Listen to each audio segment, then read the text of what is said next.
Alright guys, welcome back to VALORANT News. Big reaction to the groups and therefore the schedule being confirmed, especially in the Americas, going into the Stage 2 of the VALORANT season. The Esports World Cup coming up very shortly, but just after that, Stage 2 gets underway with some massive matchups leading into the playoffs and then determining who's going to qualify for the World Championship and who's actually looking good to do so. Boostio with some perspectives as well on the way these matches are going to be coming through. Very much enjoy to your thoughts in the comments. Hit the like button if you enjoy. Subscribe if you're new as always. I would greatly appreciate it. Some interesting ideas here, let's say, on the new map Corrode. That, whether this should be doable or not with this wall being completely bangable by some of the darts. Not sure that's necessarily the way that it should be, but we'll see how things change over time. Now, AG, VALORANT All Gamers, one of the Chinese teams, they're making some changes going into the rest of the season. They confirm that Yongyang Shrimp is coming in. He's joining AG VALORANT. They've also got, one of the other players, let's just call him ED101, is coming in as well.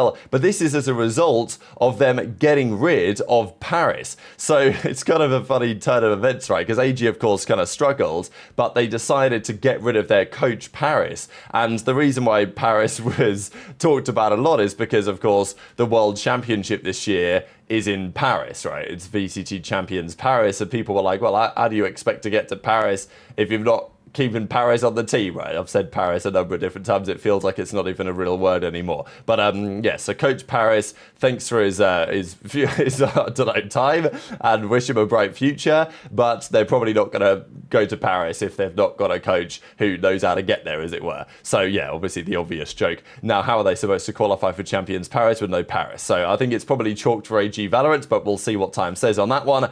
Chinese teams in general have been a big talking point of the last month or so. Sentinels took down all three of them, as we know, back in Masters Toronto, but then Wolves still went on to make a seriously deep run in the tournament beyond what Sentinels did.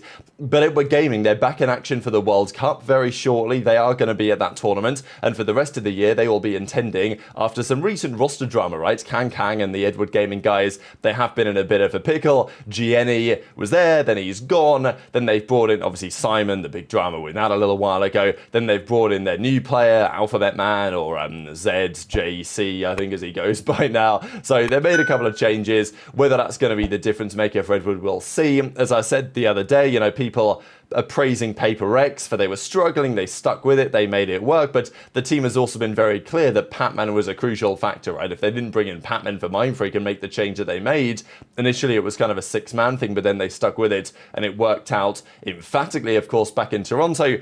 They wouldn't have made the run that they did. So making a one-man move, even in a 5v5 situation here in VALORANT, can still be very valuable. We've seen it proven now for Paper X. Maybe we're going to see it proven here for Kang and Edward Gaming as the rest of the season goes down. But as Kang says, losing teaches you to value winning and know how to win. For me, I used to fear nothing, and now I do. I fear what people say. I fear losing. Once you face it, though, you find yourself. Losing and criticism aren't so scary after all. So Kang gave his perspectives here going into the big one.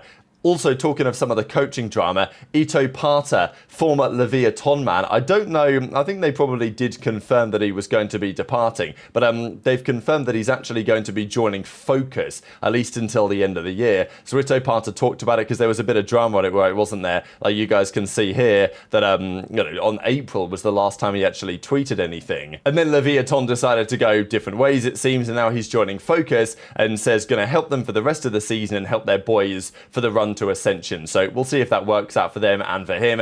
But let's talk about some of the drama in the Americas. Sentinels, just quickly to comment on, because we mentioned yesterday as an organization where they are, the amount of money they lost last year compared to the year before was less, right? They're doing better and better. But where do they go from here was a big question. Are they going to get into other esports, let's say? They're doing some other things as well. They've got their rivals team and all this. But there has been talk, and Rob Moore was mentioning this, how it's probable that they consider getting into North American Counter-Strike, because obviously CS, UG Sport, the major recently was massive. It happened alongside VALORANT Masters, and it was a great day for esports. But in general, the North American Counter-Strike scene over the last few years has not been in the best spot. So maybe that could be a consideration. Zelsa says, I think I missed this meeting. We're getting simple, right? So, and Sentinels say, imagine with the AK skin with the Sentinel stickers on, it looks kind of fire. And even Tarek, of course, is pretty interested as well. So we'll see if that goes anywhere, what that means means for the Valorant project, what type of players they might potentially bring in. So thought it was an interesting step for the organization if they do it.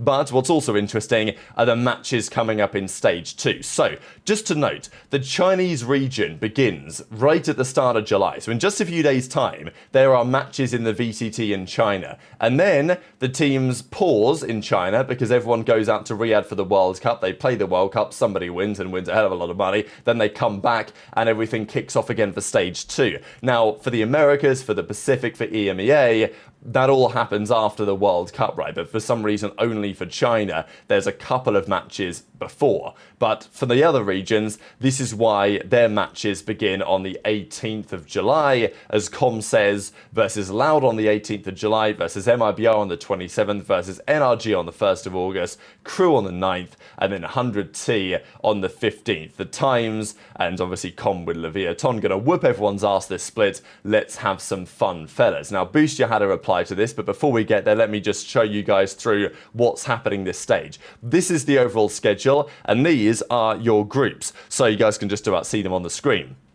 Alpha Group, Omega Group goes as follows. So Alpha, Sentinels, G2, Furia, Evil Geniuses, Cloud9 and 2G. As we know, get to the top 4, you make it to the playoffs, but of course you win series, you get championship points. G2 have qualified, Sentinels aren't far off qualifying, but there's only a couple of other teams in the Americas that can make it, and that's not going to be easy for any of these guys right now. So that's your Group A. Group B is pretty tasty, I think. Like, if NRG are better, as we think they might be, and 100T are better, as we think they might be, I like the look of the Omega Group, but just in terms of competition, really, because I think that can kind of go any which way. I could see, like in Group A, realistically, 2G are not making it, and Furia, if they play as they did before, are not making it. Cloud9, probably EG will be on the bubble, G2 and Sen will get through. Group Omega, that could go anyway, to be honest. Like, it's difficult to say which of those 6 teams are going to bomb out. Loud should be, improved, right? You're hoping they'll have a better second half of the season. Crew Esports can beat anyone on their day, as we know. Lev have tried to make some progress with the changes they have made, although I'm not so convinced. MIBR were the 3rd best team in the Americas for some time.